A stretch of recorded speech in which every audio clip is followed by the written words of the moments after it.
Nous vous invitons à vous abonner si ce n'est pas encore fait, à activer la cloche pour être au courant de nos prochaines vidéos, à nous suivre sur nos réseaux Facebook et Instagram adventiste.mq. Bon visionnage et prenez soin de vous.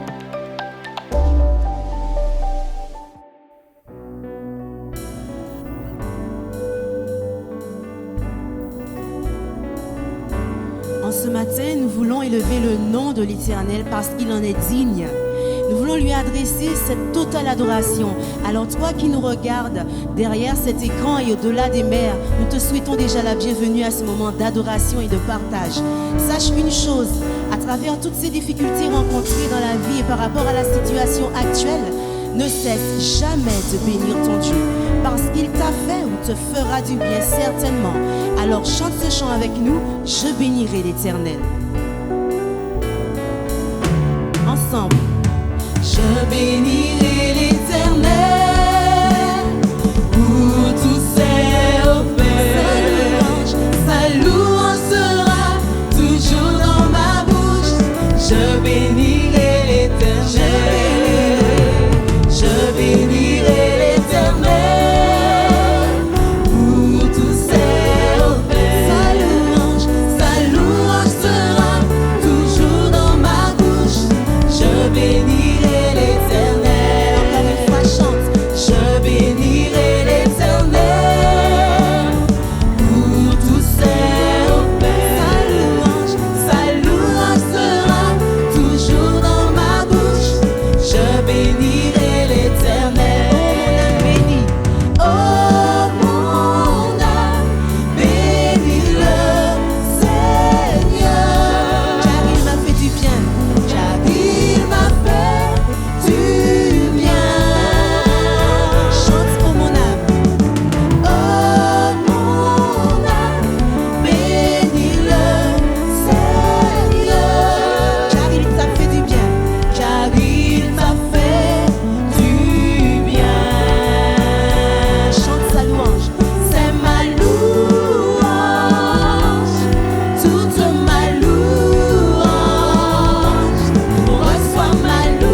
Alléluia, sois béni, que le nom de l'Éternel soit glorifié en ce matin. excellent est le nom de notre Dieu. Goûtons-le parfaitement parce qu'il en est digne, digne de notre adoration ce matin.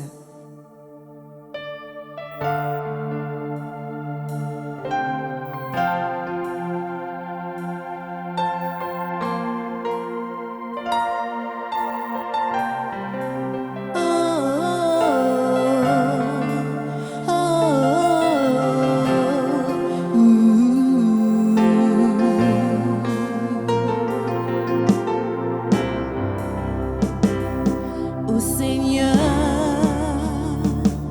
mon Dieu, combien excellent est ton nom. Ton nom est grand, plein de puissance.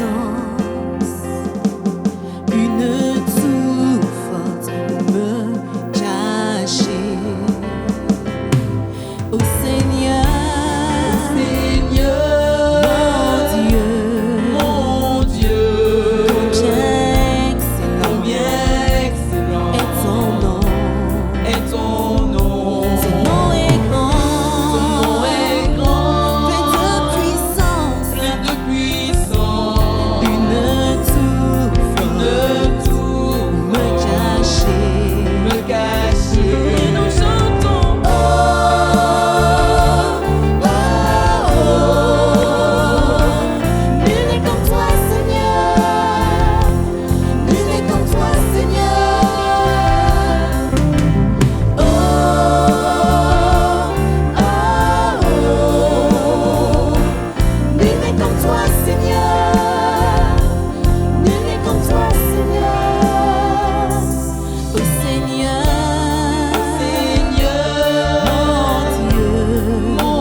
comme toi, Seigneur, tu es bon.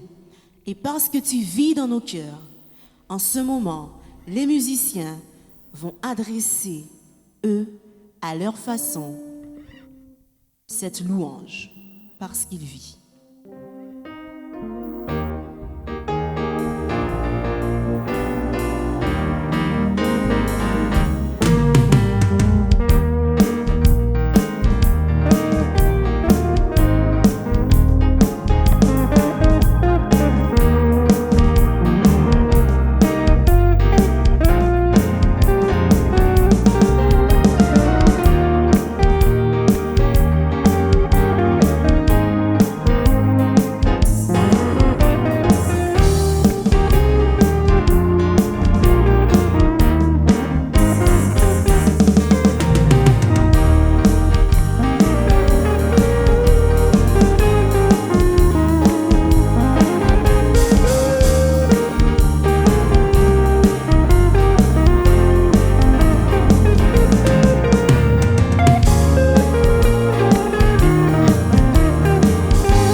Quand les catastrophes frappent, ce sont souvent les plus vulnérables qui éprouvent le plus de difficultés. On se souviendra toujours de l'année 2020 comme l'une des plus difficiles des temps modernes. La pandémie de la Covid-19 a mis les familles les moins bien loties dans des situations de plus grande difficulté partout dans le monde. Certains ont été incapables de répondre aux besoins les plus basiques de leur famille, c'est-à-dire de mettre quelque chose sur la table. Bien des pays en sont venus à se confiner pour essayer de ralentir l'expansion du coronavirus. Aux Philippines, la fermeture soudaine des magasins et autres entrepôts, autant que la baisse abrupte du tourisme, ont causé la perte de leur emploi aux familles les plus démunies. Elles ont lutté pour pouvoir au moins manger, ce qui voulait dire acheter du riz, qui est là-bas la nourriture de base. Cette situation a rapidement attiré l'attention du docteur Samuel Wang, un évangéliste de la division Asie-Pacifique Sud. Il a coordonné un projet de collecte en faveur de ceux qui étaient les plus affectés. Quand nous avons appris la situation, nous avons été grandement secoués. Nous voulons remercier notre Dieu car c'est son amour qui nous a motivés et inspirés. Où que nous soyons, nous sommes ensemble, car nous sommes une seule famille dans le Seigneur. Merci Seigneur pour ton merveilleux amour. Et bien sûr, merci Seigneur pour nos frères et nos sœurs. L'équipe du Dr Wang a travaillé dur pour distribuer les sacs de riz. Au cours de la première distribution, plus de 1200 familles ont reçu du riz et de la littérature adventiste. Les habitants de la communauté, tels que les conducteurs de tricycles, les membres du groupe d'assistance et le personnel des services publics, sont venus prendre leur nourriture indispensable pour leur famille. Les membres de l'équipe se sont employés à recommander la mise en acte du protocole de distanciation. En dépit du risque pour leur propre santé, ils ont cru que Dieu les conduisait à prendre soin des autres. Dès le 15 mars, les Philippines ont été confinées et nous savions que les habitants de la couronne, tout autour de la capitale, vivaient une période difficile. Particulièrement Silang, où les conducteurs de tricycles n'avaient plus de travail. Ils n'avaient pas même de riz ou de nourriture à la maison. Nous avons pris conscience de la situation et avons essayé de trouver des fonds pour leur venir en aide. En 11 heures, nous avons trouvé assez d'argent pour subvenir aux besoins de 2000 familles. À chacune d'elles, nous avons fourni 10 kilos de riz pour leur permettre de tenir jusqu'à la fin du confinement.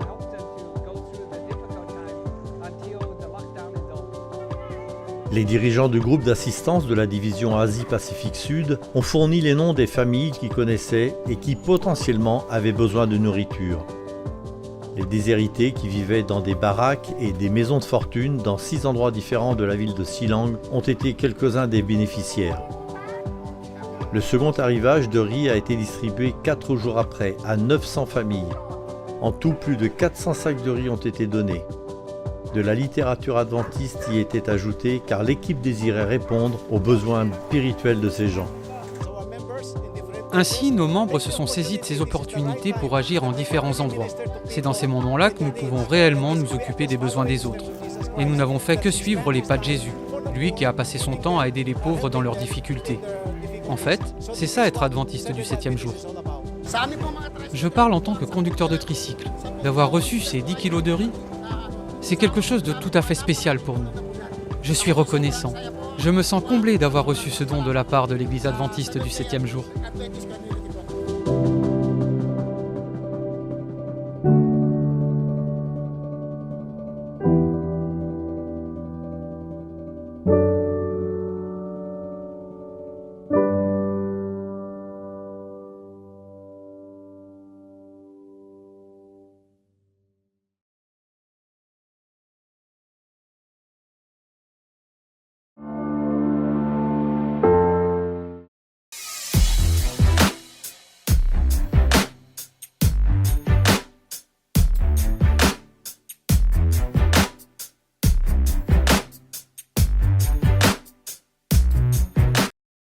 Salut et bienvenue à toi à notre école du sabbat.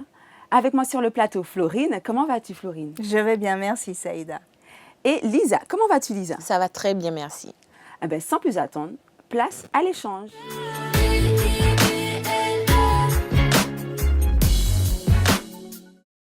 Alors, Florine, dis-moi, t'arrive-t-il d'être ébranlée dans ta vie chrétienne, et comment réagis-tu face à cela? Oui, effectivement, ça m'arrive d'être ébranlée dans ma vie chrétienne Et il y a quelques années en arrière, j'aurais peut-être agi avec précipitation. J'aurais été dans l'agitation, la crainte, et donc j'aurais commis certainement des erreurs. Aujourd'hui, c'est différent. Depuis que je suis chrétienne, je ne dis pas que je n'ai pas de crainte quand je suis ébranlée. Par contre, Dieu me montre et m'aide à être, disons, à prendre du recul avec la situation et donc à être moins dans l'agitation. D'accord. Et toi, Lisa? Oui, moi, ça m'arrive d'être ébranlée et c'est vrai que c'est un coup. C'est un coup que l'on prend, donc parfois je ne comprends pas. Mais je me dis que, Seigneur, si tu as permis ça, c'est que tu as quelque chose derrière. Donc ça me permet d'être vraiment plus sereine face à cette épreuve, face à cette difficulté. Donc tu relativises alors? Exactement. Je me dis qu'avec Dieu, tout ce qui m'arrive, c'est pour mon bien. Effectivement, lorsqu'on est ébranlé, la connaissance et notre foi en Dieu nous permet de relativiser et de regarder le positif qu'il y a à travers l'épreuve qu'on traverse. Alors, est-il facile pour toi de ne pas t'écarter du chemin de la volonté de Dieu?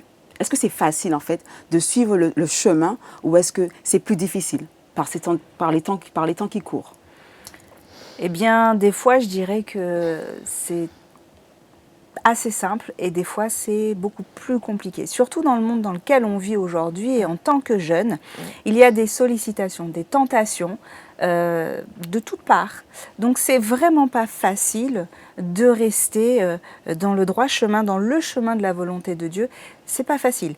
Je parle de tentation, mais alors il y a de ce qu'on peut voir, dans ce que le monde dans lequel on est nous impose, mais aussi dans notre environnement amical, familial, professionnel. C'est pas facile. C'est vraiment, c'est une lutte, un combat. Et je crois que là, il est vraiment important d'avoir le réflexe de mettre Dieu au centre pour nous permettre à chaque fois de rester sur cette ligne de conduite pour qu'il puisse être notre lumière. Exactement, donc il est au bout du chemin. Tout à fait. Alors, on dit que la foi est une course. Quel avantage y a-t-il à s'engager dans cette course? Je dirais qu'il n'y a que des avantages. Alors, de prime abord, on peut ne pas le voir comme tel, mais oui, il n'y a que des avantages. Parce que quand on s'engage dans cette course, la course, elle a un message. Le premier message, ce n'est pas d'arriver le premier. C'est plutôt d'être persévérant, d'être endurant. Et pour être endurant et persévérant, ça se travaille. C'est comme un athlète de haut niveau. Il faut s'entraîner. Et d'ailleurs, Dieu, par les épreuves de cette course, nous travaille, nous façonne. C'est comme si on commence la course et puis on est ce diamant brut. Et au fur et à mesure de la course, on devient un joli diamant poli. J'aime beaucoup l'image du diamant. Exact. Et juste pour rebondir un peu sur ce que Florine dit, l'un des avantages de cette course, en fait, c'est qu'en fait, il n'y a pas de perdant. C'est-à-dire que l'important, c'est de franchir la ligne. Donc, il n'y a que des vainqueurs dans cette course. Franchement, c'est une course, tout le monde gagne. Moi, génial. Donc, tu t'es inscrite. Ah, mais bien sûr. Mais bien sûr, j'ai pris le départ. Et tu avances, et tu as raison. Eh bien justement, parlons de course. On a parlé de sportif, on a parlé d'athlète. Te considères-tu comme un athlète en forme ou un jogger occasionnel? Personnellement, effectivement, parfois je me sens comme un coureur de longue distance et puis parfois l'inverse, ne voyant pas par quel chemin y arriver. Qu'en est-il pour toi? Qu'en est-il pour vous, les filles, aujourd'hui? Eh bien oui. Parfois, je me sens vraiment comme cet athlète de haut niveau. Je me sens, ah oui, je sais que je peux aller très loin. J'ai Dieu avec moi et dans mon esprit, ok, on y va. Et je suis prête à affronter tout ce qu'il y aura devant moi et à continuer cette course coûte que coûte. Et puis, il y a des fois, le matin, c'est un peu plus difficile et c'est même parfois frustrant parce que je n'ai même pas l'impression de courir cette course, j'ai l'impression de piétiner, de faire du surplace, mais je crois que c'est nécessaire parce que passer par ce moment, c'est ce qui nous redonne, je dirais, un coup de boost et on repart de plus belle dans la course. Et le discours, justement, je rebondis par rapport à ce que tu as dit, le discours d'un célèbre auteur. Il disait que si tu ne peux pas marcher, tu avances. Si tu ne peux pas avancer, tu rampes. Mais l'important, c'est d'avancer. Dans cette course-là, il faut avancer coûte que coûte, comme tu disais. Ouais. Alors, continuons sur la course. Quelle a été vos motivations? Quelle a été ta motivation? Qu'est-ce qui te fait continuer de courir malgré tout? La foi. Et la foi, c'est parce que je sais que Dieu a des promesses pour moi. Il en a pour les autres, mais il en a pour moi. Il m'a déjà donné un certain nombre de promesses et il y en a encore d'autres. Et aujourd'hui, il n'est pas question que je quitte cette course. Je sais qu'il y a des promesses qui m'attendent au bout, j'ai envie de les avoir, je les attends, j'ai envie de les recevoir. Alors je continue. C'est vrai que ce n'est pas facile tous les jours, mais Dieu n'a jamais dit que ce serait facile, il n'a jamais dit qu'on aurait une course linéaire. Alors on le sait. Par contre, ce qu'il nous a dit, c'est qu'il sera tous les jours, tout le temps à nos côtés pour nous permettre de continuer et d'arriver au bout de cette course. Et c'est ce qui est intéressant, c'est que c'est une de ses promesses. Et rien que celle-ci nous dit « Ok, je continue ». C'est le jeu en vaut la chandelle. Je suis d'accord avec toi. Et toi, Lisa? Ben pareil, moi ce sont aussi les promesses de Dieu qui me permettent de continuer cette course. Donc je m'accroche à lui car je sais que qu'à l'arrivée, en fait, il y a une grande récompense. Et je pense notamment à ce verset, enfin à cette promesse, où il nous dit, mais je reviendrai vous chercher, je suis là. Donc franchement, c'est ce qui me motive à ne pas quitter la course. Amen. Juste pour rajouter quelque chose à ce que Lisa disait, c'est que d'ailleurs, plus on avance dans la course, et je ne vais pas dire que c'est moins difficile, mais on accepte plus facilement ce qui se passe. Exact. Et du coup, ça devient un automatisme dans le raisonnement de se dire « je continue Ouais. ». L'idée de s'arrêter ou de... Presque, elle nous effleure plus l'esprit. Ou de regarder en arrière. Ou de regarder en arrière, tout à fait. Et du coup, ça devient effectivement plus facile. Ça devient naturel de se dire, certes, c'est vrai que c'est pas facile, mais même si c'est un petit pas. La seule vision, le seul but, c'est on avance. Les autres options n'existent plus. Alors même s'il y a un jeune qui est fatigué, qui est en sueur, qui est essoufflé, vous lui direz d'avancer, de poursuivre sa course. Bien sûr. Bien sûr. Qu'il aille à son rythme, mais qu'il continue sa course. L'objectif, c'est d'arriver. Lisa le disait, passer cette ligne d'arrivée. Et Dieu nous attend au bout. Qu'on mette 40 ans, 10 ans, enfin, c'est pas le problème. Et c'est pas ce qui nous intéresse. On ne doit pas s'attarder sur ça. Par contre, continuer la course et arriver au bout, oui. N'oublions pas que nous avons les promesses de Dieu au bout. Exact. Amen. En tout cas, merci à Florine et à Lisa d'avoir partagé cette parole avec nous. Et puis, chers jeunes, continuez à courir et à avancer. Dieu est au bout du chemin. À bientôt.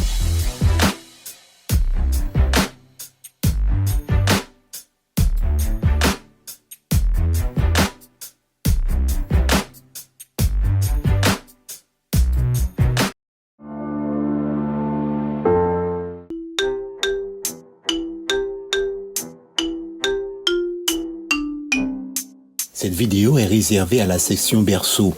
Son caractère répétitif a une visée pédagogique pour leur éveil spirituel. Merci de les accompagner. Bonjour amis de la Bible, c'est Tonton Jim. Aujourd'hui, j'ai l'une des plus belles histoires à vous raconter. Elle s'intitule « Le petit Isaac ». Et notre verset à mémoriser est tiré de Jean 15, le verset 12. « Aimez-vous les uns les autres. Regarde, voici Sarah.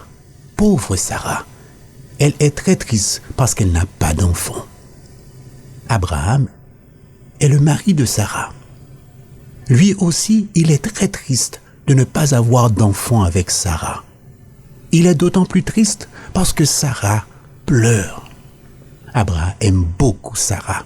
Alors il l'embrasse, il lui tapote le dos et lui dit « Ne sois pas triste, ma chérie. Je ne veux pas que tu sois triste. » Sarah pleure. J'ai toujours voulu avoir un bébé, mon propre bébé, et maintenant je suis trop vieille.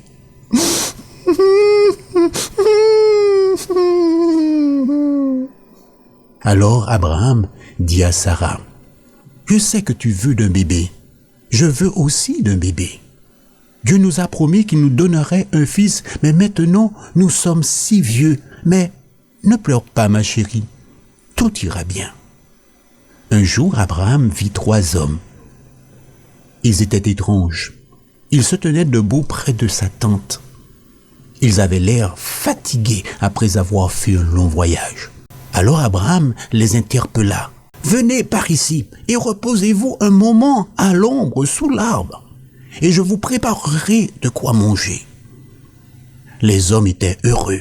« Merci, merci beaucoup, mon bon monsieur. » Et les 3 hommes s'assirent sous l'arbre. Abraham alla rapidement vers sa tente. « Sarah, nous avons de la visite. Nous avons de nouveaux amis. Prépare quelque chose à manger, quelque chose de bon, de copieux que tu sais si bien préparer. »« Bien sûr, mon chéri, je le fais tout de suite, » répondit Sarah. Puis, Abraham retourna auprès de ses nouveaux amis. Quand la nourriture fut prête, Sarah appela Abraham. « La nourriture est prête !» Alors, Abraham alla prendre la nourriture et fit le service. Tout était parfait. Tandis qu'il mangeait, l'un des hommes demanda à Abraham, « Mais où est ta femme ?»« Elle est à l'intérieur de la tente, » dit Abraham. Et l'homme lui dit, « Je reviendrai l'année prochaine, à la même époque, et ta femme aura un petit garçon, son propre bébé. » Lorsque Sarah a entendu la nouvelle, elle n'a pas pu s'empêcher de rire. Moi, avoir un bébé à cet âge, cela me fait tout drôle. L'homme entendit Sarah rire et dit, « Elle pense qu'elle est trop vieille pour avoir un bébé. Mais, vraiment, y a-t-il quelque chose d'impossible pour le Seigneur ?» Alors, Abraham comprit que ce visiteur était vraiment le Seigneur qui était venu lui rendre visite. Et puis, les 3 hommes partirent. Tout arriva comme le Seigneur l'avait dit. 1 an après, Abraham et Sarah eurent un petit garçon. Regarde le bébé, il s'appelle Isaac, qui veut dire « Il nous a fait rire ». Sarah et Abraham aiment Isaac. Ta famille t'aime et prend aussi soin de toi, parce que les membres d'une famille s'aiment les uns les autres, comme Jésus nous le demande. Alors, nous pouvons le chanter. Quand Jésus est dans ma famille, quel heureux foyer, quel heureux foyer, quel heureux foyer. Quand Jésus est dans ma famille, quel heureux foyer, quel heureux foyer, quel heureux foyer. Remercions Dieu pour notre famille. Tendre Père, merci pour ma famille. Merci d'être avec nous au nom de Jésus. Amen.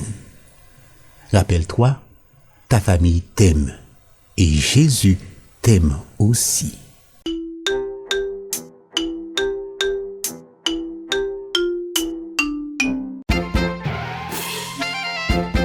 Bonjour les enfants, ici c'est Lorena qui vous parle et aujourd'hui je vous amène une histoire qui s'appelle Abraham secourt Lot. Notre verset mémorisé aujourd'hui se trouve dans la Genèse, le chapitre 14, le verset 23 et dit « Je ne prendrai rien de ce qui est à toi ». Et le message d'aujourd'hui nous dit « Nous servons les autres par amour ». Abraham s'assit près de la porte de sa tente, profitant de la brise fraîche. Soudain, il voyait un homme courant vers lui. Il sortit à sa rencontre. « Oh, Abraham !» allaita-t-il. « Il y a eu une grande bataille. Le roi de Sodome et 4 autres rois sont venus combattre leurs ennemis. » Il s'arrêta pour respirer profondément. Abraham semblait inquiet, parce que son neveu, Lot, vivait à Sodome. « Mais qu'est-il arrivé ?» demanda-t-il. « Le roi de Sodome et les 4 autres rois ont perdu la bataille. Les rois ennemis ont pris Sodome et une autre ville. Ils ont emporté toute la nourriture et l'or, les animaux et les personnes. Ils ont pris ton neveu, Lot, et sa famille. Repose-toi ici, dit Abraham, qui s'en alla prier pour demander à Dieu de les guider. Peu après, Abraham rassembla ses soldats et leur fit part de son plan. 3 voisins et leurs hommes se joignirent à lui. Ils trouveraient les rois ennemis et les suivraient. Mais ils attendraient la nuit pour passer à l'attaque. Cette nuit, ils surprirent les rois ennemis. Ils firent sursauter ces derniers qui s'enfuirent, laissant derrière eux l'or, la nourriture, les animaux et le peuple. « Oh, oncle Abraham !» s'exclama Lot en voyant Abraham. « Je n'ai jamais été si heureux de te revoir. »« Rentrons à la maison, » dit Abraham. Le peuple rassembla l'or, la nourriture et les animaux et suivit Abraham. Abraham avait gagné la bataille, et cela lui donnait le droit de garder ces personnes et tous leurs biens, s'il le désirait. Comme ils approchaient de la demeure de Lot, 2 hommes vinrent à leur rencontre. Melchisédek, roi d'une ville nommée Salem et prêtre des dieux, apporta de la nourriture à Abraham et à ses hommes. Il le bénit et dit « Le Dieu très haut a livré tes ennemis entre tes mains. » Abraham savait que Dieu avait remporté la victoire pour lui. Il était si reconnaissant qu'il donna la dîme, un animal sur 10, une pièce d'or sur 10, à Melchisédek, prêtre des dieux. L'autre homme, le roi de Sodome, dit à Abraham « Rends-moi les personnes et garde tout le reste pour toi. » Il savait que tout devrait appartenir à Abraham parce que ce dernier avait gagné la bataille. Mais Abraham ne voulut rien. « Je ne suis pas venu me battre pour m'enrichir, dit-il. Je n'accepterai rien. » Abraham demanda seulement la nourriture que ses hommes avaient déjà mangée et la juste part du butin pour ses 3 voisins qu'il avait aidés. Abraham était heureux de servir les autres par amour. Hello, ça va? Je suis ravie de continuer notre focus sur la vie de Jésus avec l'étude de la semaine qui a pour titre « Un ami fidèle jusqu'au bout ». T'es-tu déjà senti abandonné par tes meilleurs amis? As-tu déjà pensé que personne ne t'aimait? Tu devais te sentir très triste. Jésus s'est senti comme cela un jour, mais il a découvert que même lorsqu'il se sentait abandonné, Dieu était avec lui et prenait soin de lui. Allons en découvrir davantage en ouvrant notre Bible et en continuant d'explorer la vie de Jésus. La fois dernière, nous avons vu comment les disciples, en suivant les instructions de Jésus, s'étaient évertués à préparer le repas de la Pâque, qui était le dernier repas avec leur maître. Alors que les esprits des disciples étaient agités par les désirs de règne terrestre, Jésus leur a fait comprendre ce que devait être un vrai leader selon Dieu. Il a offert un parfait exemple d'une vie de service désintéressée, remplie d'humilité. Nous avons vu aussi que Judas éprouvait du dégoût, car cela ne correspondait pas à ses prétentions. Il quitta la chambre haute et se rendit chez Caïphe, le grand prêtre, afin de livrer Jésus. Pendant ce temps, les disciples et Jésus se rendirent dans un endroit appelé Gethsémani, où Jésus avait l'habitude de prier. Les disciples remarquèrent qu'il semblait souffrir. Jamais ils n'avaient vu Jésus si triste et renfermé. À l'entrée du jardin, Jésus leur dit « Attendez-moi ici, je vais un peu plus loin pour prier. » Puis il fit signe à Pierre, à Jacques et à Jean de venir avec lui. Lorsqu'ils arrivèrent dans un coin, Jésus dit aux 3 « Je vais un peu plus loin, restez ici et priez avec moi. » Il s'éloigna un peu et se jeta par terre. Il sentait le poids des péchés du monde le séparer de son Père. Dans cette atmosphère sombre et silencieuse, Jésus prononça sa courte prière qui est notre verset à mémoriser. « Mon Père, s'il est possible que cette coupe s'éloigne de moi, toutefois non pas comme je veux, mais comme tu veux. » Tu verras ce verset dans Matthieu 26 au verset 39.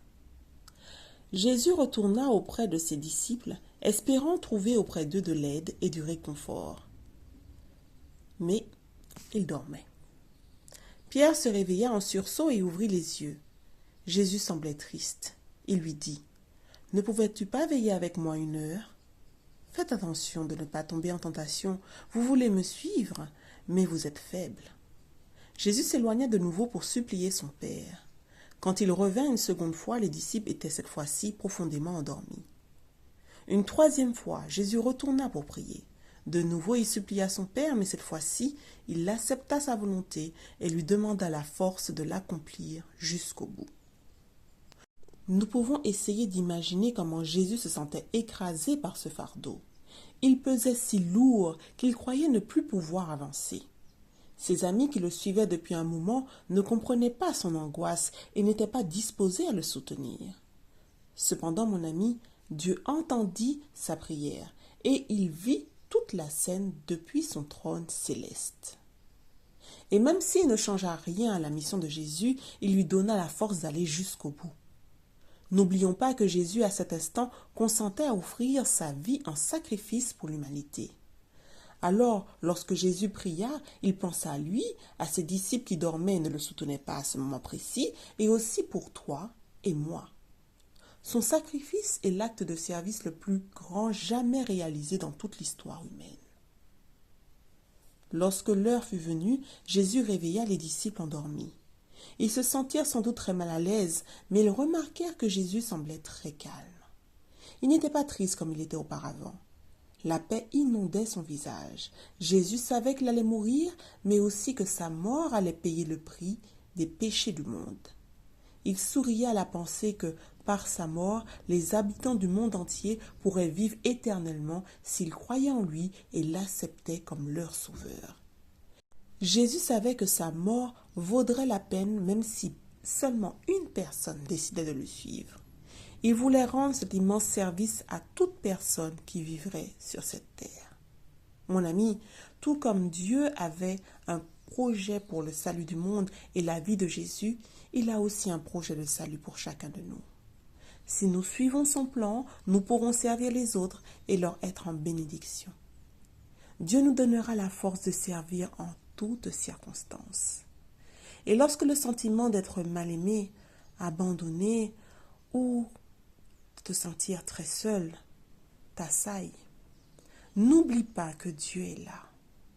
Tourne-toi vers lui, ouvre-lui ton cœur, écoute-le et il fera jaillir sa paix en toi. À bientôt.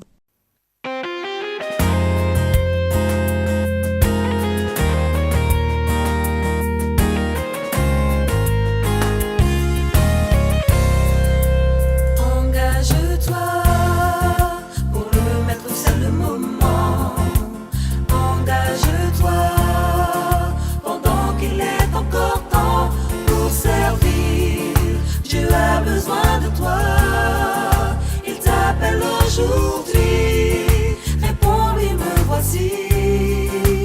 Autour de toi, nombre de gens perdent la foi. À côté de toi, beaucoup se demandent pourquoi. Pour sauver, Dieu a besoin de toi. Afin que quiconque vienne au pied de la croix.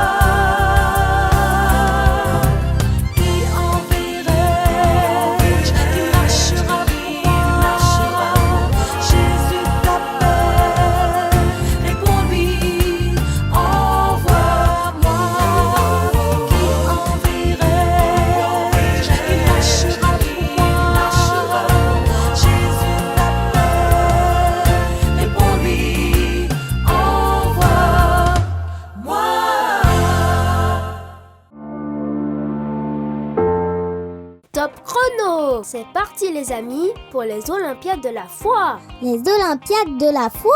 Tu n'es pas au courant Naëlie? C'est le parcours destiné aux enfants et aux adolescents, comprenant des défis, des actions missionnaires, des textes bibliques à mémoriser et encore et encore. Ça doit être génial! Je le pense aussi. Chaque semaine, avec les encadrants des églises, tu pourras participer à ce programme et obtenir une médaille à la fin du parcours. Une médaille? Nous serons des champions! Alors je cours vite annoncer cette nouvelle à tous mes amis. Fais comme moi!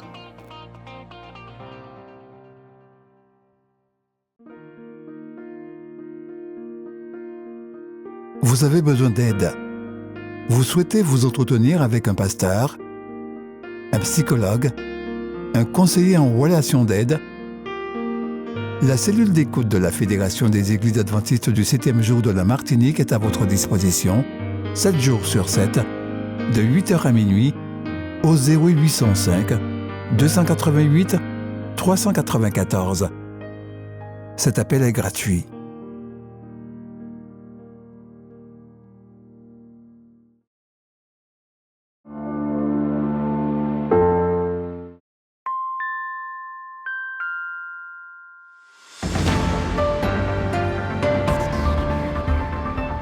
Il y a une chose qui est tout aussi importante que votre dîme et votre offrande.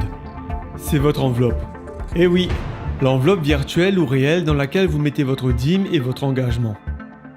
Cette déclaration peut sembler étrange, mais suivez mon raisonnement. Bien que certains membres d'église préfèrent garder l'anonymat concernant le montant qu'ils donnent à l'église, il est crucial de noter les informations sur les enveloppes pour 2 raisons. Premièrement, pas d'enveloppe veut dire pas de reçu. Or, l'Église adventiste dispose d'un système d'audit fiable au niveau mondial, où les reçus constituent un élément très important de la responsabilité de l'Église.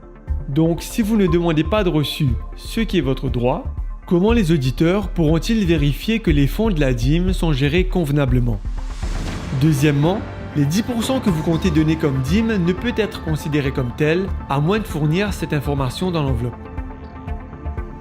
Comme vous le savez, le montant que vous avez donné ne peut être considéré comme la dîme de Dieu que s'il est remis selon ses instructions, s'il représente 10% de votre revenu ou augmentation, s'il est apporté au bon endroit, la maison du trésor biblique, et si on l'utilise selon les directives spécifiques de Dieu, exclusivement pour le soutien du ministère autorisé.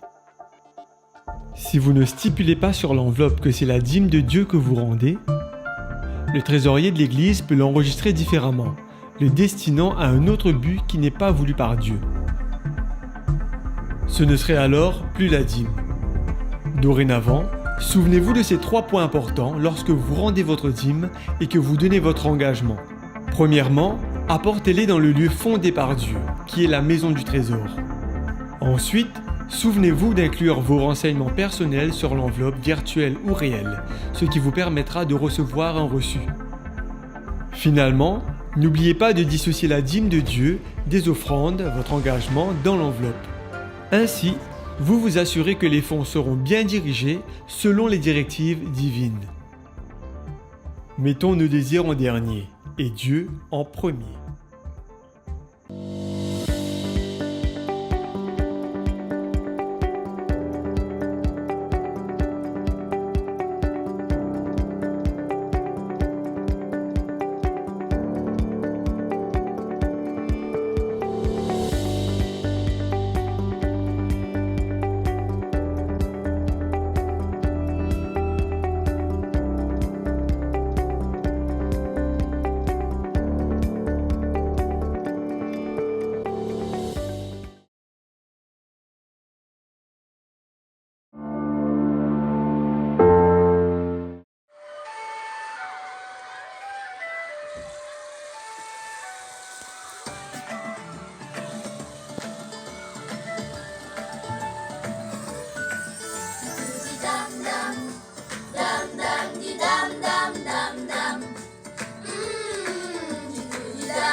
Seigneur, tu me donnes une journée, un temps pour dormir et me réveiller, un temps aussi pour boire et manger, un temps pour me baigner et m'habiller, un temps pour jouer et pour m'amuser, un temps pour apprendre et travailler, un temps pour prier et adorer. Texte à mémoriser. Son maître lui dit: « C'est bien, bon et fidèle serviteur. Tu as été fidèle en peu de choses. Je te confierai beaucoup. » Matthieu 25, verset 21. Ami, aujourd'hui, j'ai un contrôle de français. J'espère que j'aurai une bonne note. J'ai bien révisé avec Luc. Tu sais, moi je trouve que c'est génial d'avoir un copain comme Luc. Il est là pour les jeux, mais il est là aussi pour t'aider et pour travailler. Ça, ce sont des amitiés qu'il faut garder à tout prix. En plus, il est fort en grammaire. Il est très doué. Et moi, j'aime les maths. Alors, c'est vrai, il est doué, mais je suis sûre qu'il apprend sérieusement ses leçons. Parce que même s'il aime le français, il ne peut pas réussir comme ça. Il faut qu'il travaille régulièrement. Mais moi aussi, j'apprends mes leçons. Oui, tu dis ça, mais pas suffisamment, hein, parce que tes parents et moi, nous te l'avons déjà dit plus d'une fois. Hein, Mathéo? Oui, tu as peut-être raison. C'est vrai que je dois améliorer mes résultats. Penses-tu que Dieu m'aidera à mieux gérer cette année scolaire? Mais bien sûr, Dieu, il entend et il écoute toutes nos prières. Le tout, c'est de savoir où sont les priorités. Dieu t'a créé avec des capacités. Eh bien, je crois que je vais y réfléchir. Tu sais, mon chéri, si tu veux avoir de bonnes notes, je te suggère quelque chose. Alors, tu prends une feuille ou sur ta tablette, hein, et puis tu écris tout ce que tu dois faire durant la journée. Tu vas aussi écrire tout ce que tu dois faire durant la semaine. Et après, tu vas prendre des couleurs et tu vas définir tes priorités. Tu peux aller du plus urgent au moins urgent ou du plus important au moins important. Mais avant tout, n'oublie pas de demander à Dieu de t'aider à gérer les choses. Luc m'a dit qu'il prie avant de faire ses contrôles. Mais moi, j'ai un peu honte de le faire, même si je les ai ouverts. Si mes amis le savent, ils vont se moquer de moi. J'imagine. Mais tu sais, là encore, c'est une question de priorité. Les amis peuvent se moquer de toi, mais à qui on donne la priorité en toutes circonstances? Oui, mamie, c'est vrai. Ah, le téléphone. C'est maman. D'accord, vas-y. Oui, allô? D'accord. Attends, je lui demande. Papa et Estelle sont dans le verger et maman demande si on vient comme prévu. Papy a accueilli plein de cocos. Quoi? Des cocos et on demande si je viens? Mais bien sûr qu'on y va. Ah oui, j'aime trop ce fruit. Oui, on arrive bientôt, d'accord. À tout à l'heure. Ok. Eh bien, tu sais, la noix de coco, elle est particulière parce que déjà, je trouve que c'est comme un thermos. Ça garde l'eau fraîche, enfin à bonne température. Et puis il y a autre chose. Tu sais, pendant la guerre du Pacifique, l'eau de coco était puisée directement de la noix et on en faisait des transfusions d'urgence pour les soldats blessés. C'est vrai? Mais oui, c'est vrai. C'est un fruit formidable alors. Bien sûr. Et tu sais, maman m'a dit que le jour de l'amitié, toutes les familles apporteront des fruits et les partageront. Je le sais car moi, je suis chargée de distribuer le coco. je comprends, effectivement. Bon, eh bien, on y va, hein? Il y aura bientôt un samedi spécial pour les jeunes. Luc, lui, il va avec le Jack pour accueillir les jeunes, justement. Lily et Estelle, elles vous feront un sketch. Ouais. Et moi, avec ma belle voix, je vais chanter avec le groupe des jeunes. Eh bien, tu vois, voilà un autre talent que Dieu t'a donné et qu'il faut mettre à son service. Et j'imagine déjà le beau bouquet ou encore la belle corbeille de fruits que ça sera. En tout cas, la belle chose que ça sera de voir tout le monde réuni et chacun mettant son talent au service de Dieu. C'est exactement ce que Dieu nous demande. Il veut qu'on lui offre ce qu'il y a de meilleur. Et c'est un Dieu plein d'amour que nous avons. Nous pouvons le remercier ensemble. Ok. D'accord? Mon Dieu, tu as fait tant de choses pour nous et quelquefois nous oublions de te remercier. Aide-nous à toujours nous souvenir que c'est à toi que nous devons donner la première place, que tu dois être prioritaire dans nos vies. Amen. Amen.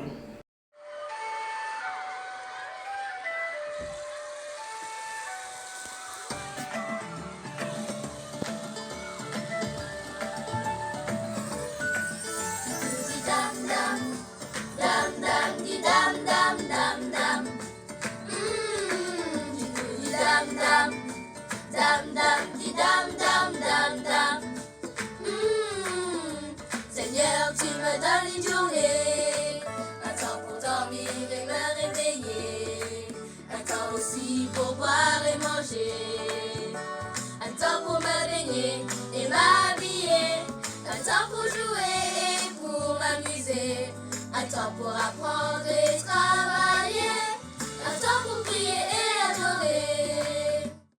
À toi qui me regardes derrière ton écran, je tiens à te souhaiter une bienvenue. Mais avant de commencer ce moment de louange à notre Dieu, je t'invite à prier avec moi. Seigneur Dieu Tout-Puissant, conduis ce moment de louange, qu'il soit pour ta gloire. Amen.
Silence.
sabbat et bienvenue à vous qui nous suivez sur YouTube.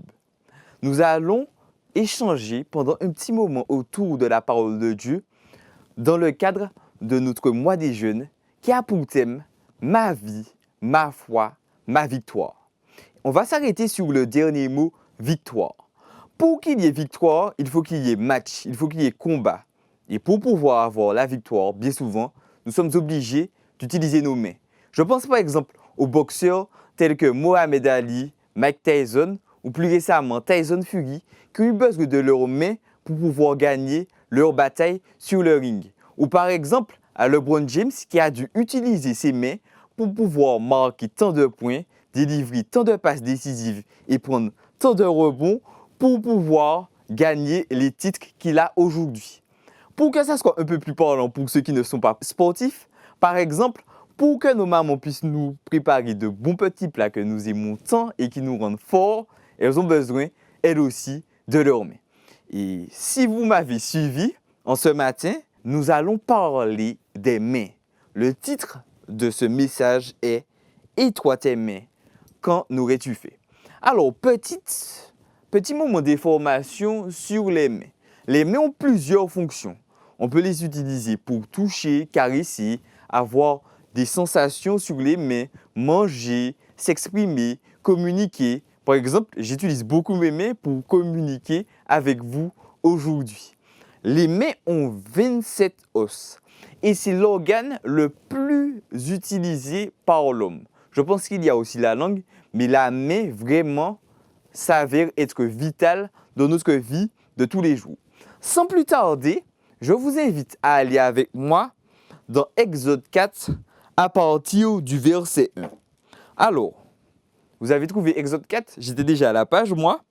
Alors, il nous est dit, Moïse répondit et dit, « Voici, ils ne me croiront point et ils n'écouteront point ma voix. Mais ils diront, l'Éternel ne t'est point apparu. » L'Éternel lui dit, « Qu'y a-t-il dans ta main ?»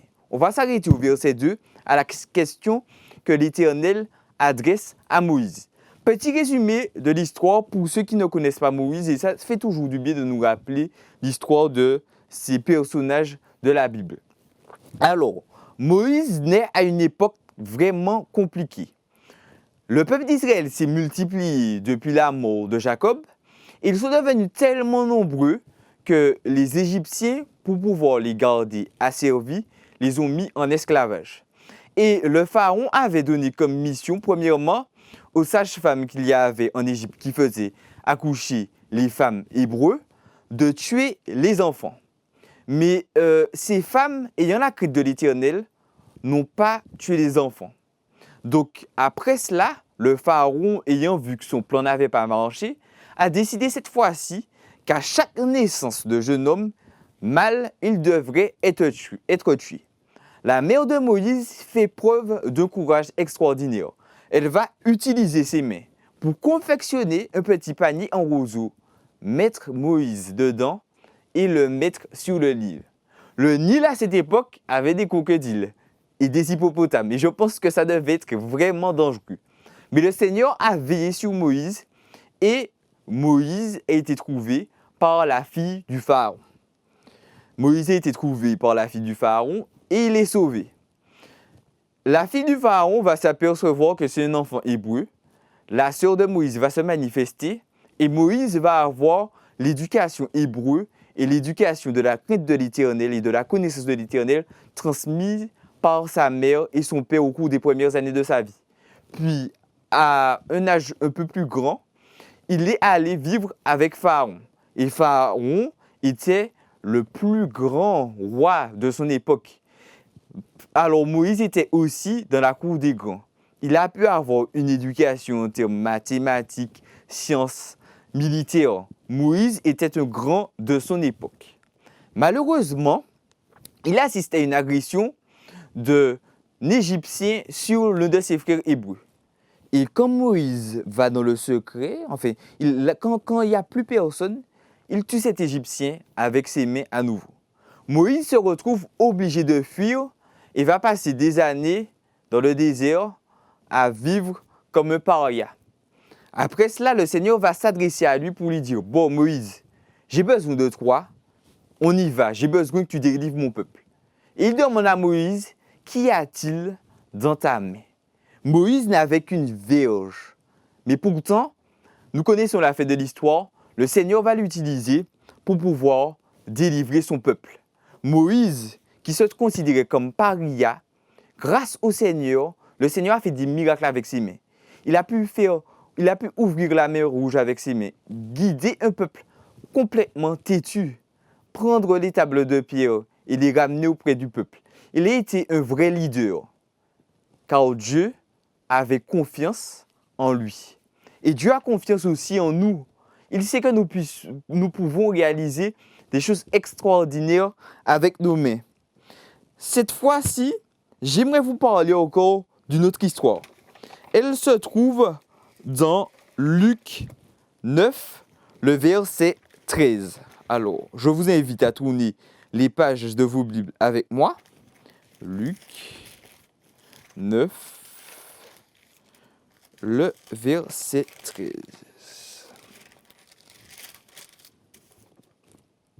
Il nous est dit, Jésus leur dit, donnez-leur vous-même à manger, mais ils répondirent, nous n'avons que 5 pains et 2 poissons, à moins que nous n'allions nous-mêmes acheter des vivres pour tout ce peuple. Or, il y avait environ 5000 hommes. Jésus dit à ses disciples, faites-les asseoir par rangées de 50. Ils firent ainsi et les firent tous asseoir. Jésus prit les pains, les 5 pains et les 2 poissons, et levant les yeux vers le ciel, il les bénit. Puis il les rompit et les donna aux disciples afin qu'ils distribuassent à la foule. Tous mangèrent et furent rassasiés. Et l'on emporta 12 paniers pleins de morceaux qui restaient. Vous voyez là qu'avec 5 pains et 2 poissons, avec une foule de 5000 hommes, parce qu'on ne compte pas les femmes et les enfants, Jésus va bénir ces pains et ces poissons, et ces pains et ces poissons vont tellement se multiplier qu'ils vont rester. Tout le monde pourra manger à sa faim. Dieu peut faire des miracles avec nos mains. Mais pour cela, il faut que nous puissions nous confier totalement en lui. Quand Dieu dit, qu'y a-t-il dans ta main? Il nous faut entendre aussi, es-tu disposé à me servir avec tes moyens, petits ou grands? Est-ce que tu es disposé à me servir avec tes biens, avec tes capacités, avec ton temps, avec ton argent? La quantité, je m'en occupe. Je suis le roi de la multiplication, comme Jésus l'a fait. C'est la qualité de ta volonté qui m'intéresse. Sommes-nous prêts à faire preuve de volonté pour le Seigneur? Ce monde n'a à nous offrir que de petits moments de joie. Tandis qu'avec le Seigneur, nous aurons la pleine satisfaction de son amour. Et nous pourrons voir aussi son amour se manifester à travers les bienfaits que nous ferons aux autres. Quelles sont nos motivations réelles? Voulons-nous réellement servir Jésus? Cette fois-ci, je vais vous faire part d'une autre histoire. Celle-ci se trouve dans Matthieu 26. Un petit résumé. Alors, Jésus fait la Pâque avec les disciples. Il leur donne le vin, le pain sans le vin. Il échange avec eux. Il leur dit aussi qu'il va se faire trahir. Pierre dit, je vais leur prendre un peu un langage terre à terre. Seigneur, si on m'a trompé ou jamais ça péché fait. Jamais ça péché fait. Frère, je suis ton soldat, Jésus. Je suis ton soldat. Tu peux compter sur moi. Les autres vont t'abandonner. Moi, jamais. Donc, après cela, Jésus écoute Pierre parler. Bien sûr, mais Pierre est quelqu'un qui a de bons sentiments. Mais il s'est basé sur ses propres forces pour faire cette déclaration-là. Donc, après cela, Pierre, Jésus et Jean partent à Gethsémani. Et il dit aux disciples, au verset 36, là-dessus, Jésus alla avec eux dans un lieu appelé Gethsémani. Et il dit aux disciples, asseyez-vous ici pendant que je m'éloignerai pour prier. Il prit avec lui Pierre et les 2 fils de Zébédée. Les 2 fils de Zébédée, c'est Jean et Jacques. Et il commence à éprouver la tristesse et des angoisses. Il leur dit alors, mon âme est triste jusqu'à la mort. Restez ici et veillez avec moi. Puis, ayant fait quelques pas en avant, il se jeta sur sa face et pria ainsi. Mon Père, s'il est possible que cette coupe s'éloigne de moi, toutefois, non pas ce que je veux, mais ce que tu veux. Et il vint vers les disciples qu'il trouva endormis. Il dit à Pierre, vous n'avez donc pu veiller 1 heure avec moi? Veillez et priez, afin que vous ne tombiez pas dans la tentation. L'esprit est bien disposé, mais la chair est faible. Donc là, on voit que Jésus est dans un moment crucial, un moment d'échange avec son Dieu. Et écoutons la prière de Jésus. Non pas que ma volonté soit faite, mais que ta volonté soit faite, Seigneur. Et pourtant, lui qui a vu Pierre faire de grosses déclarations, Jésus, je suis ton soldat, hein. Quand les autres vont t'abandonner, je serai auprès de toi. Il s'est endormi. Jean qui dort sur le sein de Jésus d'habitude, qui dort sur l'épaule de Jésus, qui est le plus proche de Jésus, Jean aussi, il abandonne Jésus à ce moment crucial. Mais humainement, on peut se dire, Pierre s'est quand même rattrapé.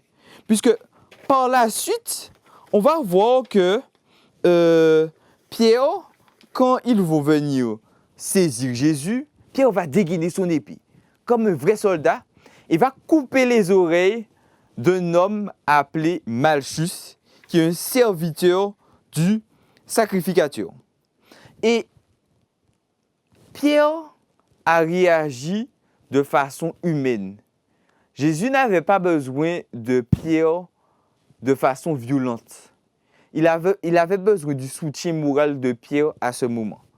Mais ne vous inquiétez pas, je pense que vous qui connaissez l'histoire de Pierre, Jean et Jacques, ils n'ont pas mal fini. Bien qu'ayant fait face à un échec cuisant à ce moment, Dieu a pu parler à leur cœur et ils ont pu changer de façon de voir et mettre leurs mains au service de Jésus.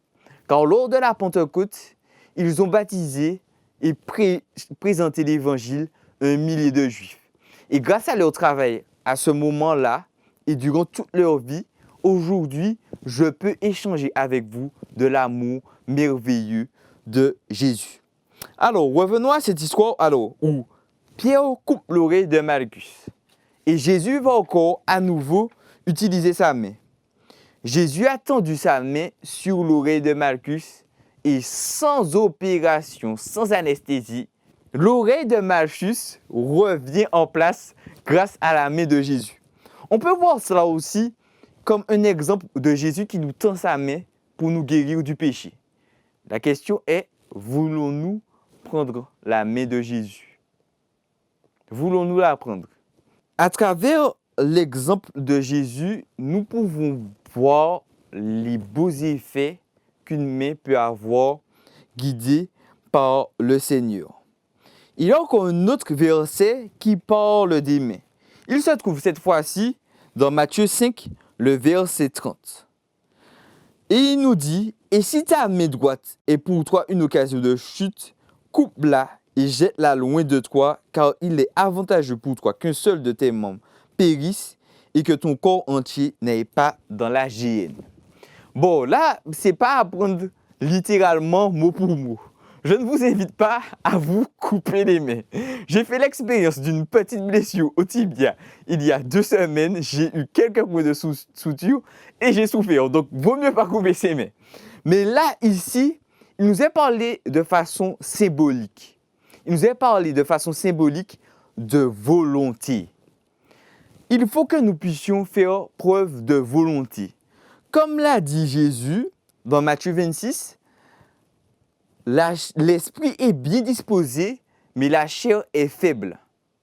Humainement, notre chair qui est tournée vers le péché ne pourra avoir, nous ne pourrons avoir la victoire sur cette chair qu'en faisant preuve de volonté. Mais ce n'est pas notre volonté propre qui pourra nous accorder la victoire, c'est notre volonté à nous rapprocher de Jésus et de faire de lui le maître de notre vie. Maintenant, j'aimerais vous poser et me poser aussi cette question. Quel est l'objectif de ma vie? Quelles sont les priorités dans ma vie? Quels sont les 4 rêves que j'aimerais réaliser par ordre de priorité, par exemple? Où est la place de Dieu dans mes rêves? Est-ce que mes rêves témoignent de ma reconnaissance du sacrifice de Jésus pour moi? Suis-je prêt à laisser Dieu m'utiliser comme une main, comme sa main? Car en fin de compte, ce que je fais de mes mains dépend d'où se trouve mon cœur. Et j'ai une petite histoire à vous raconter. C'est l'histoire de Ryan et de sa mère. Ryan a 14 ans. Alors, il dit à sa maman, « Maman, quand tu viens me récupérer au collège, reste dans la voiture. Pas besoin de descendre et tu n'as pas besoin de venir aux rencontres parents-prof. Tout va bien. » Ryan a 18 ans. « Maman, j'irai fêter mon diplôme avec mes potes. Ne te dérange surtout pas. Je sais que tu es heureuse pour moi. » Ryan a 23 ans et c'est pas Ryan, excusez-moi, c'est Ryan. « Maman, je sais que tu aurais aimé rencontrer ma petite amie, mais je ferai la présentation aux fiançailles pas avant.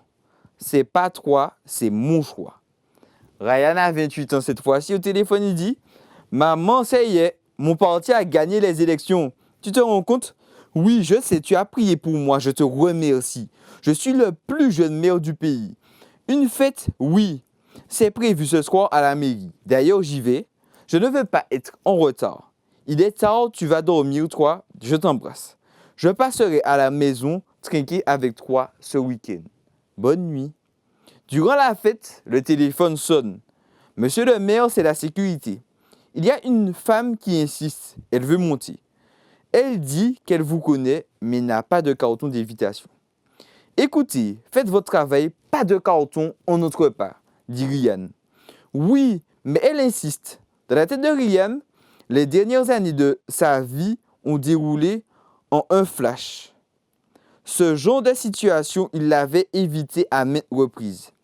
Alors, déglutit lentement, il demanda « Décrivez-la à moi, s'il vous plaît. » Alors l'agent, un peu embarrassé, reprit « Elle a une apparence peu commune. On aurait dit une grande brûlée, surtout au niveau de ses bras et de ses mains. Son visage est, et il ne rajoute rien par la suite. N'en dites surtout pas plus, j'arrive. » Des sentiments contradictoires sont dans le cœur de Ryan. Amour, honte, culpabilité. Pourquoi ce soir? Il avait longtemps envié les autres mères. Il n'avait jamais su exactement pourquoi sa mère était défigurée, sa peau hideuse. Un fâcheux incendie. Il y avait longtemps, les greffes de peau avaient aidé, mais le résultat n'était pas satisfaisant. Elle avait essayé de lui raconter, mais il n'aimait pas l'histoire. Quand il la vit, un mal-être s'empara de lui. « Maman, je t'avais dit que je passerais à la maison. Pourquoi es-tu venue ?» Alors, les yeux remplis de larmes, sa mère lui dit « Ce soir, c'est aussi ma victoire. Je t'ai laissé m'écarter de toutes tes réussites, mais ce soir, je suis là. J'ai attendu toutes ces années que tu me poses cette question, qui te pousse à me cacher. Mais ce soir, je suis là. Comme le jour où mon bébé, mon Ryan, s'est retrouvé seul dans l'appartement en flammes. Et que je n'ai laissé ni les pompiers, ni les voisins m'empêcher d'y entrer. Je l'ai enveloppé dans une serviette et le protégeant de mes bras, je lui ai sauvé la vie. Et j'ai brûlé mes mains par amour pour toi. Dis-moi, ai-je eu tort? Une histoire très touchante.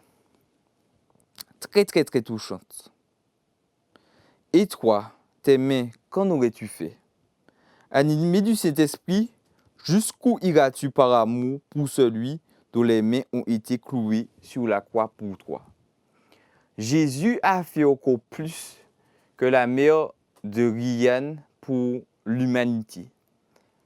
Lui qui n'avait commis aucun péché, lui qui ne méritait pas la mort, est venu mourir pour un pécheur tel que moi sur la croix. Quelqu'un qui ne mérite pas en soi le salut. Mais par amour pour moi, par amour pour vous et par amour pour nous, Jésus est mort sur la croix. Maintenant, la question nous est posée. La question nous est posée aujourd'hui. Que ferons-nous de nos mains? Est-ce que nous savourons cette victoire avec Jésus à son retour? Ou au contraire, verrons-nous la déception sur son visage lorsqu'il nous verra perdus. Je vous invite à faire ce choix aujourd'hui, à donner de votre temps à Jésus, à donner de votre argent à Jésus, d'accorder vos mains à Jésus. Il n'y a pas plus belle bénédiction de servir les autres. Jésus est venu nous montrer un exemple extraordinaire et il nous tend les bras pour que nous puissions sortir de cette situation de souffrance, de tristesse et de détresse dans laquelle nous nous trouvons. Saisissons la main de Jésus et saisissons la victoire qu'il nous donne. C'est mon souhait pour vous et pour moi-même, afin que nous puissions vivre l'amour de Jésus dès maintenant sur terre et cette fois-ci le voir face à face à son retour. Je ne sais comment exprimer ma gratitude envers toi qui m'as aimé passionnément. Même au milieu de la multitude, tu m'as touché et je sais que tu es vivant. Rien ne pourra me séparer de toi, car je connais la réalité de la foi. Pardonne-moi l'incrédulité, je viens vers toi, car je désire la liberté. Oh, oh, oh. Permets-moi de t'exprimer tout mon amour. Accorde-moi de t'aimer, mon Dieu et mon roi. Permets-moi de t'exprimer tout mon amour. Accorde-moi de t'aimer comme il se doit. Il y a des jours où je me sens si loin. La confusion me fait perdre la direction. Mais soudain j'entends l'écho de ta voix, l'appel divin qui me ramène à la raison. Oh, oh, oh. Permets-moi de t'exprimer tout mon amour. Accorde-moi de t'aimer, mon Dieu et mon roi. Permets-moi de t'exprimer tout mon amour. Accorde-moi de t'aimer comme il se doit. Permets-moi de t'exprimer tout mon amour. Accorde-moi de t'aimer, mon Dieu et mon roi. Permets-moi de t'exprimer tout mon amour. Accorde-moi de t'aimer comme il se doit. Accorde-moi de t'aimer comme il se doit. Accorde-moi de t'aimer comme il se doit.